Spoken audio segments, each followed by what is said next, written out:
Assalamualaikum warahmatullahi ta'ala wabarakatuh. Alhamdulillah rabbil alamin. Wassalatu wassalamu ala asyrafil mursalin wa ala alihi wa sahbihi ajma'in. Rabbi syrah li sadri wa yassir li amri wa hlul 'uqdatam min lisani yafqahu qawli. Alhamdulillah, bertemu lagi kita pada pelajaran sirah kita. Hari ini sambungan pada pelajaran itu. Diharap semua pelajar berada dalam keadaan sihat walafiat insyaallah. Okey. Perkembangan agama Islam melalui muamalah. Sebelum ni perkembangan agama Islam yang kita belajar melalui akidah, melalui ibadah, melalui akhlak. Bila mai Islam, jadi benda-benda tu yang berada di dalam zaman jahiliah sebelum ni, akidah, ibadah, akhlak dan muamalah lepas tu diubah kepada cara Islam. Muamalah ialah tata cara perhubungan sesama manusia untuk memenuhi keperluan masing-masing yang berkaitan dengan urusan ekonomi, politik dan lain-lain. Muamalah ni urusan seharian lah. Maksudnya, sistem muamalah sebelum kedatangan Islam dipenuhi dengan kezaliman, riba dan penipuan serta bersifat monopoli. Setelah kedatangan Islam, perniagaan dijalankan berteraskan syariat Islam yang mana riba dan penipuan timbangan adalah diharamkan. Firman Allah Subhanahu wa taala, a'udzubillahi minasyaitonir rajim, wa ahallallahu al-bai'a wa harrama ar-riba. Shadaqallahul azim. Surah Al-Baqarah ayat 275. Maksudnya, Allah Subhanahu wa taala telah menghalalkan jual beli dan mengharamkan riba. Selain itu, Rasulullah sallallahu alaihi wasallam juga telah mewujudkan sebuah pasar untuk kaum muslimin yang berdekatan dengan pasar orang Yahudi di Madinah. Ketika di Rasulullah berhijrah ke Madinah, kemudian Rasulullah wujudkan sebuah pasar untuk orang Islam, berniaga lah di situ.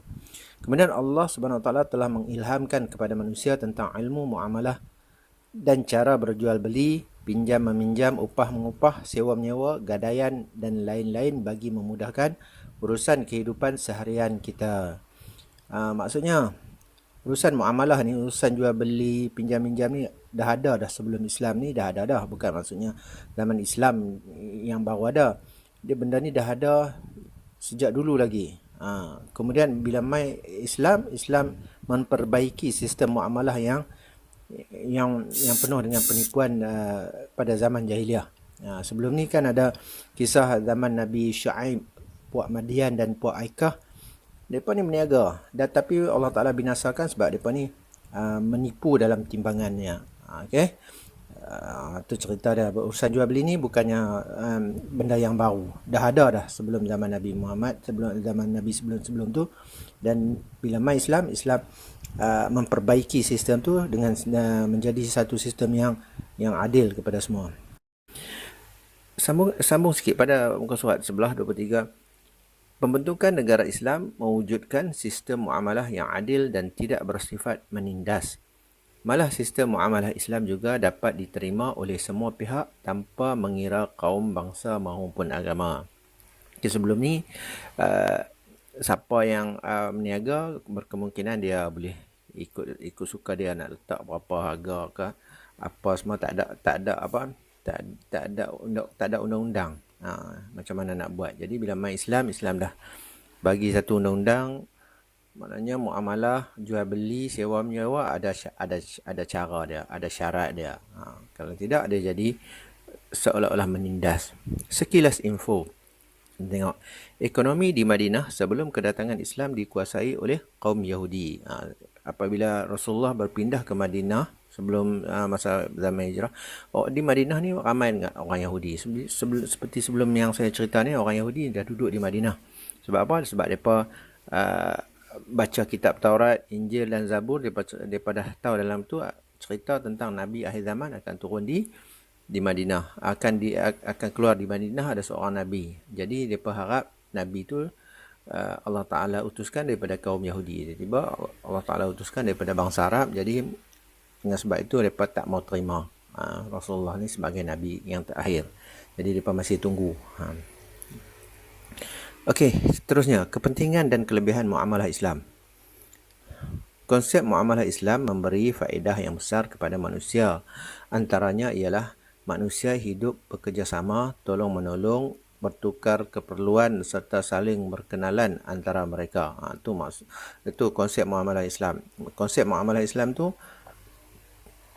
tujuannya untuk bantu-membantu ataupun bertukar keperluan. Macam kita kita berada di kawasan yang jauh daripada pantai, kita tak ada ikan. Kita ada benda-benda lain, benda-benda buah-buahan apa semua. Jadi kita perlukan ikan. Jadi kita tukar dengan ikan. Zaman dulu orang buat sistem tukar barang. Tapi lah ni susah sikit nak tukar barang. Jadi kita guna ada sistem duit pula. Adalah sistem dia tu. Kemudian yang kedua, membendung daripada tercetusnya persengketaan, penindasan, penipuan serta kezaliman sesama manusia. Kalau kita tengok adalah dalam cerita-cerita tu, mereka nak ambil barang, api perang, pi rampai-rampai. Jenis-jenis rampai barang ambil. Jadi sistem muamalah ni membendung daripada terjadinya persengketaan macam tu. Yang ketiga, memupuk semangat umat Islam supaya sentiasa berdikari, tekun dan sabar dalam mencari rezeki yang halal untuk mendapat keredaan Allah Subhanahu Wa Taala. Dan juga bila ada sistem muamalah dalam Islam ni, dia menggalakkan orang Islam tu supaya menceburi bidang-bidang yang ada dalam muamalah ni, berniaga, buat sewa, buat gadaian, orang yang ada duit tu bagi orang pinjam.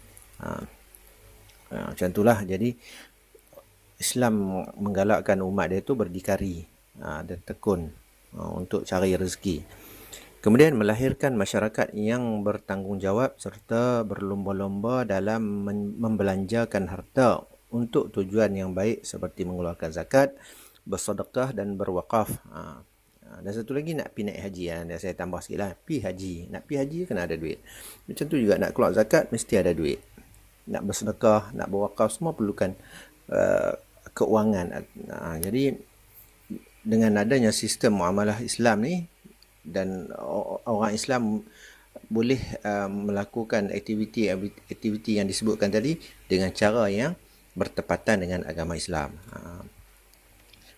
Dan yang terakhir, memupuk perpaduan umat masyarakat penyayang serta kemakmuran negara. Bila berlakunya ada sistem dalam urusan seharian kita, kemudian sistem itu adalah daripada sistem yang ada dalam agama Islam, dan agama Islam ni berteraskan keadilan dan penyayang. Jadi sistem ni memupuk semangat masyarakat penyayang serta berkongsi rezeki. Bila ada duit, bagi zakat, maknanya untuk orang susah. Kemudian bersedekah dan berwakaf. Jadi benda-benda tu terhasil daripada aktiviti muamalah untuk mendapatkan rezeki. Surah 24, Islam membenarkan umatnya berjual beli selagi mana jual beli itu tidak melibatkan perkara-perkara yang dilarang oleh Allah Subhanahu Wa Taala. Okey, antara larangan-larangan, salah satunya seperti yang terdapat dalam surah Al-Jumu'ah, idza nudiya min yaumil jumu'ah fas'au ila dzikrillah wa dzarul bai'. Dia suruh tinggal jual beli apabila azan pada hari Jumaat tu. Bila azan masuk waktu Jumaat tu, kena pergi cepat-cepat masjid dan tinggal. Dia sebut tu wazarul bai' dan tinggal jual beli. Maknanya waktu tu tak boleh jual beli. Antara dah. Kemudian antaranya lagi yang melibatkan perkara yang dilarang, jual beli benda yang haram, jual beli benda yang diketahui benda tu benda curi, jual beli benda yang dah rosak, menipu lah. Itu benda-benda yang diharamkan dalam jual beli tu, maknanya Islam tak benarkan. Selagi benda tu tak ada, maka bolehlah buat jual beli. Okey. Perbezaan antara muamalah Islam dan muamalah zaman jahiliah. Ini perbezaan dia. Di bawah tu ada ada infografik sikit.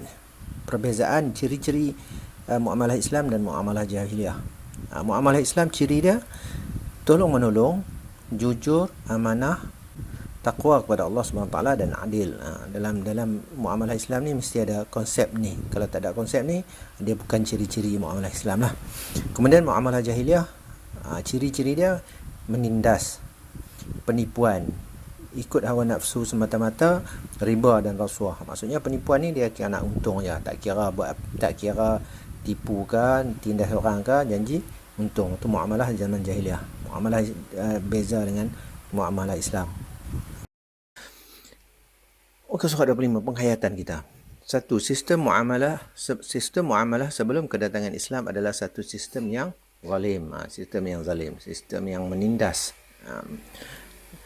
Dua, riba adalah zalim dan haram dalam ajaran Islam. Ayat riba ni adalah zalim dan haram. Islam larang perbuatan riba. Manusia tidak dapat hidup dengan aman tanpa peraturan yang adil. Nombor 3 tu memang kalau tidak ada peraturan yang adil, orang akan memberontak lah, apalah, benda tak adil. 4, berniaga adalah satu daripada pintu rezeki. Berniaga adalah daripada satu daripada pintu rezeki, di mana dalam satu hadis, kalau tak silap saya, Rasulullah menyebut 9 daripada 10 rezeki melalui berniaga. Nombor 5, keuntungan daripada hasil menipu tidak akan mendapat keberkatan dan keredaan Allah Subhanahu Wa Taala.